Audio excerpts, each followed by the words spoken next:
Cet assassinat a indigné la communauté pied-noir et a endeuillé l'organisation dont il était le porte-parole, Recours France. Ces délégués s'étaient d'ailleurs donné rendez-vous à Montpellier pour tenir une convention. Ils se sont retrouvés ce matin dans un grand hôtel de la ville, mais sans Jacques Roseau. Le reportage de nos envoyés spéciaux Patrice Velay et Michel Janoulatos.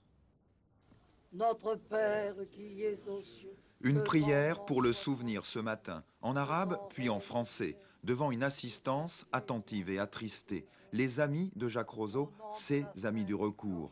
Un immense chagrin, mais toujours la même volonté de poursuivre le travail engagé.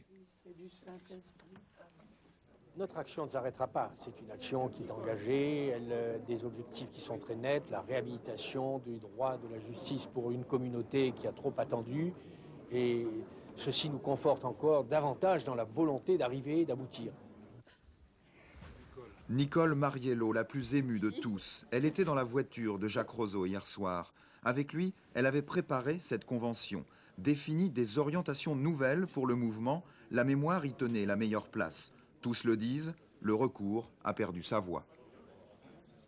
On a voulu éliminer Rousseau pour nous déséquilibrer, mais on ne pourra pas nous déséquilibrer dans les pieds. Au contraire, on sera de plus en plus attachés à notre combat. Un combat parfois mené dans la division. Pourtant, bien peu ce matin, accepter l'hypothèse d'un règlement de compte interne. Il faut savoir que même s'il y a de la concurrence entre les organisations, nous sommes tous très liés parce que nous sommes solidaires et nous appartenons tous, nous avons tous vécu le même exil et que par-delà certaines dissensions, nous sommes très liés les uns aux autres. À Montpellier, seul un drapeau en berne rappelle la violence d'hier soir. Une messe sera célébrée mardi dans une église du centre-ville à l'occasion de l'enterrement de Jacques Roseau.